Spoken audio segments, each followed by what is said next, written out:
I never thought I'd end up here, honestly. I always believed in the idea of marriage, the kind of loyalty that's supposed to stand through thick and thin. But life has a sick way of throwing curveballs, and I learned that the hard way with my wife, Lisa. We'd been together for over 10 years, married for 8, and from the outside everything seemed fine. She was a little bitchy at times, sure, but I chalked that up to her being a typical high-maintenance wife who liked things her way. Still, I loved her. Or at least I thought I did. Things started to feel off about 6 months ago. She became increasingly distant, always busy with work, which I didn't suspect at first. She'd come home late, excuse herself frequently for doctor's appointments, and was always really secretive about her phone. If I ever asked to see it, she'd brush me off, say I was being paranoid or insecure. That's when I noticed her phone was always locked, even when she was in the next room.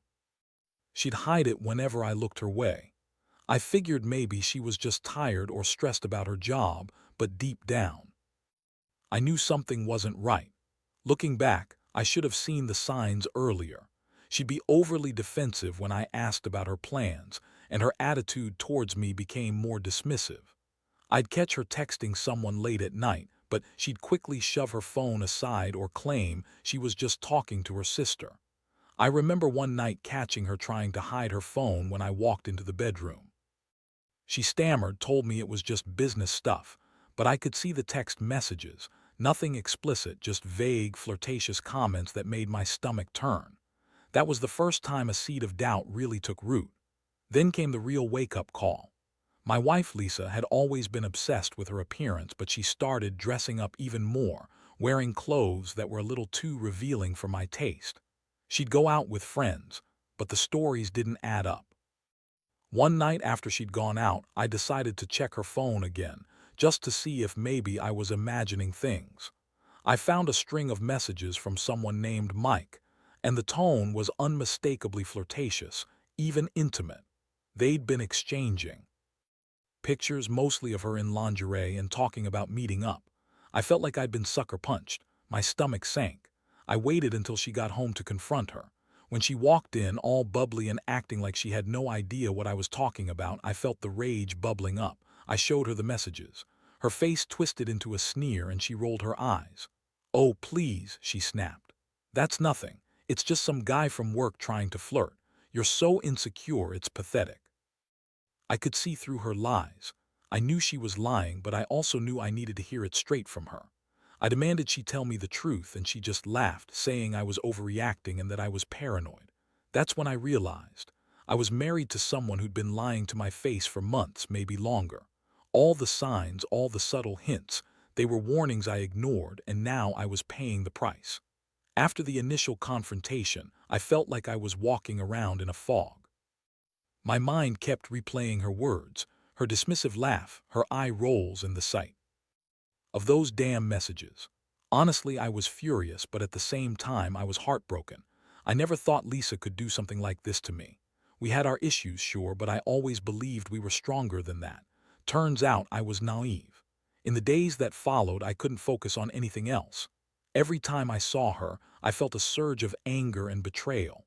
I started obsessively going through her phone, her emails, her social media. I needed to find out just how deep this thing went. And it didn't take long. I found more evidence, secret texts, pictures, plans to meet up. She'd been sneaking around behind my back for months, probably even longer. I felt sick knowing I'd been completely blind to it all. I wondered how many nights she'd been out, how many lies I'd swallowed. One night I decided enough was enough. I couldn't keep living like this, pretending everything was okay when it clearly was. I sat her down in the living room, my heart pounding. I told her I knew everything. I told her I'd seen the messages, the pictures, everything. Her reaction was infuriating.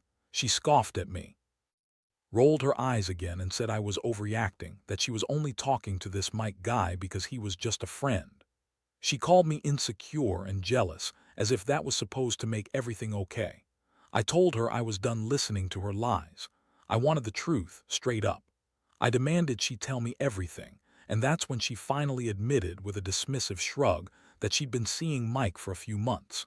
Hearing her say it out loud was like a punch to the gut. I felt like I'd been punched so hard I saw stars.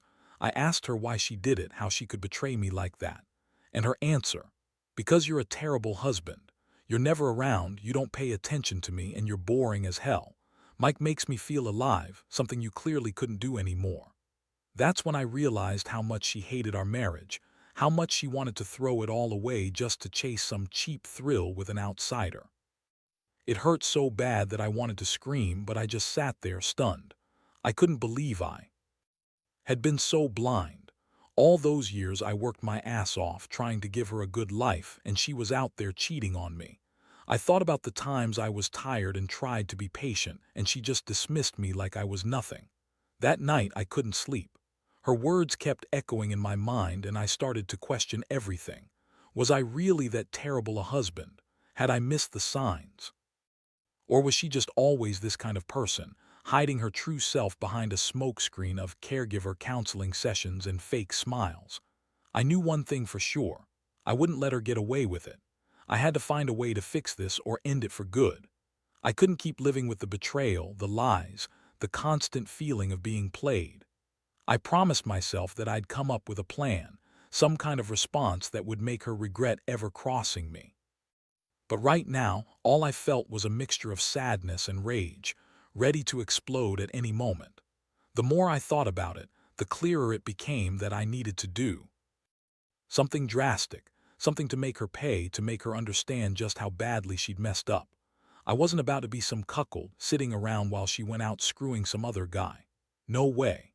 I decided I would take control of the situation, but I had to be smart about it. I wanted her to feel the full weight of her betrayal, to understand that her actions had consequences. I started by digging into her phone, looking for more evidence, but I knew I couldn't just confront her blindly. I needed a plan. I spent days gathering everything, screenshots, messages, even some of her old emails from those caregiver counseling sessions she claimed were innocent.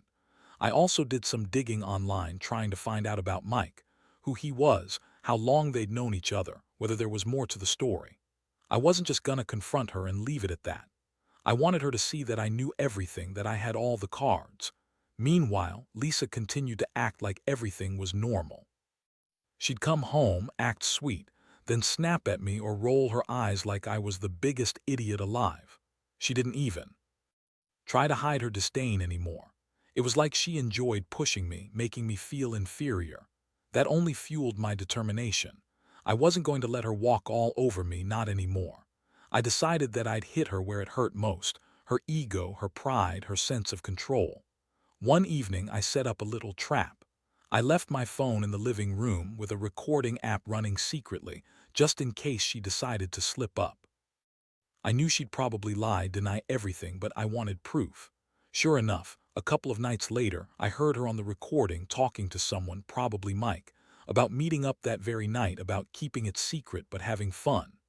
Hearing her admit it so casually made my blood boil. She sounded so smug, like she was untouchable. That was the moment I realized I had to act fast. I decided I'd use the evidence to confront her again, but this time on my terms. I wanted her to see I wasn't just some patsy she could manipulate anymore. I planned to lay everything bare, her lies, her cheating, her sneering attitude, and make her face the consequences. I wanted her to feel what it was like to be betrayed, to be humiliated, to be completely powerless. The thought of revenge started to consume me, and I knew I couldn't back down now. I had to make her regret ever messing with me, because if I didn't, I'd be the one losing everything. My dignity, my marriage, my sense of self. I kept that recording in my phone, ready to use it at the right moment. I knew confronting her directly was risky, but I also knew I couldn't keep living with this secret hanging over my head. The next move would be critical. I had to choose my moment carefully. I spent those days pretending everything was okay, trying to keep my cool, but inside I was boiling with rage and heartbreak. I kept asking myself, how did it get this far? Was I so blind? Did I really mean nothing to her? Or was she always this selfish, this hurtful? All I knew was that I'd be damned if I let her get away with it without a fight. The moment I finally decided to confront her was like walking a tightrope without a safety net. I knew I had the evidence, I knew I had her lying on tape, but actually doing it, facing her face to face and revealing everything. I wasn't sure I was ready for the fallout. Still, I couldn't keep pretending to be okay. The betrayal had cut too deep and I needed closure, even if that meant tearing everything apart. One evening, I told her I needed to talk. She looked annoyed but didn't protest much, probably sensing I was about to drop something heavy. We sat in the living room, the tension thick enough to cut with a knife. I pulled out my phone, played the recording I'd made, and let her hear her own voice admitting they'd been doing more than just texting. Her face froze in disbelief, then quickly twisted into anger, denial, and outright contempt. She scoffed, said it was all a mistake, that she was just curious, that nothing ever happened. That's when I cut her off. "Save it," I said. "I've had enough.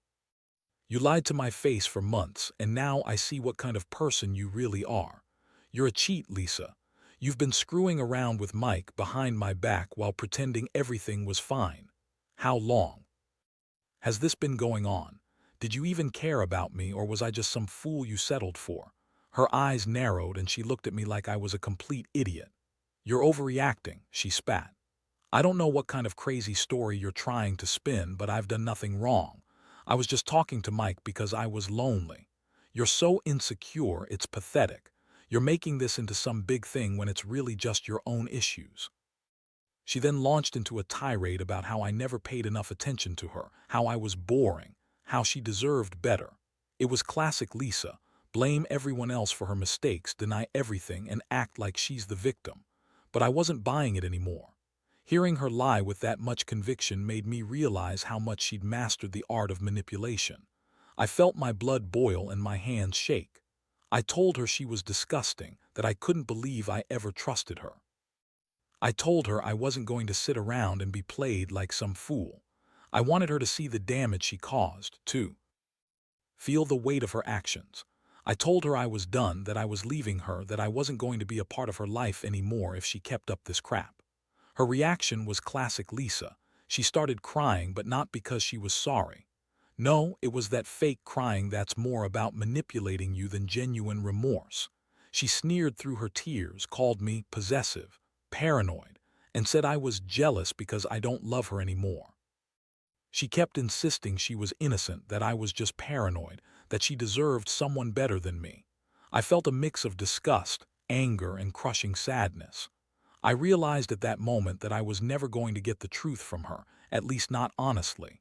She had built a wall of lies so thick, nothing I said or did would break through.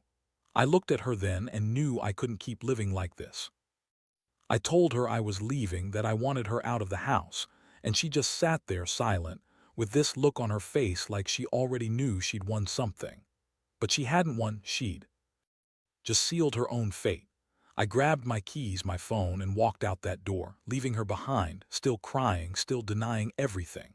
It hurt more than I thought it would, seeing her so cold and unapologetic, but I knew I had made the right choice.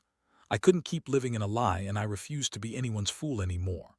That night, as I sat alone in my apartment, I felt a strange mixture of relief and despair. I'd finally faced her, laid everything out, and taken control. But inside, I was shattered.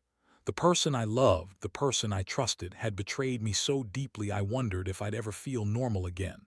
Still, I told myself that I'd survive this, that I'd rebuild somehow. I just didn't know how yet. All I knew was that I'd never let someone make a fool out of me again. The days after I kicked her out were a blur of emotions: anger, sadness, relief, and a strange sense of clarity.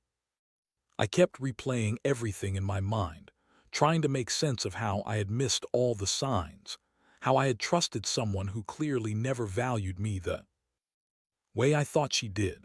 At first, I felt like a complete failure, like I'd been so blind that I deserved everything I got. But slowly, I started realizing that her betrayal said more about her than it did about me. I had loved her, yes, but I hadn't deserved to be treated like some fool, lied to and used. The first few nights were the hardest. I'd lie awake, staring at the ceiling, trying to process what had happened. Every time I closed my eyes, I saw her sneering, her tears fake or real, whatever they were. I wondered about all the things I could have done differently, all the moments I'd missed. But then I started to get angry. Angry at her for tearing apart what we had, angry at myself for not seeing it sooner, and angry at that bastard Mike for thinking he could just swoop in and take my wife. I also realized that I needed to do something for myself. I couldn't let her betrayal define me. So I threw myself into work, trying to drown out the pain. I also started therapy, just to get some perspective and keep from going completely off the rails. In my sessions, I talked openly about everything: her lies, the betrayal, the feeling of impotence that had overtaken me. It helped, surprisingly. It gave me some clarity and pushed me to focus on rebuilding my life piece by piece. Meanwhile, Lisa kept trying to contact me. At first, I ignored her calls and texts. I didn't want to hear her excuses, her lies, or her false apologies. But eventually, I responded just once, telling her that I didn't want to hear from her unless it was to discuss the divorce. She begged, pleaded, even accused me of being overly dramatic, but I didn't care. I knew I had to cut ties completely. If I was going to move on, I needed to cut her out of my life entirely. Anything less would be a mistake. The most surprising part, though, was what happened with her after I moved out. I heard from mutual friends that she was already talking about how I was too insecure, how she needed her freedom, and how I was possessive for confronting her about the affair. It was classic Lisa, always twisting the truth to make herself look like the victim. I wasn't surprised. That's what she did best. But what did surprise me was how much better I started to feel, even just a few weeks after she left. I felt lighter, freer, like I was finally breathing again, even if the ache in my chest was still there. Deep down, I knew I'd probably never fully trust her again, and honestly, I didn't want to. The woman who cheated on me, who lied so effortlessly, was no longer the woman I thought I knew. I had to accept that this was the end of our story. And as much as it hurt, I also knew it was a new beginning. I was going to rebuild my life, learn to trust again, and find happiness on my own terms. Because if there's one thing this mess taught me, it's that you can't let someone's betrayal define you. You have to take charge of your own story, no matter how hard it is. I've learned a lot from this experience, about trust, about boundaries, about the importance of listening to your gut. And I'd tell anyone else in this position, don't ignore the signs. Don't settle for someone who lies and cheats. No matter how much you love them. Because in the end, the only person you can truly rely on is yourself. And if they betray you, don't hesitate to cut them out and start over. Trust me, it's the only way to heal. Looking back now, I realize that this whole ordeal changed me in ways I never expected. At first, I felt broken, like I'd lost a part of myself that I'd never get back. But gradually, I started to piece myself together. It's not like I woke up one day perfectly fine, far from it.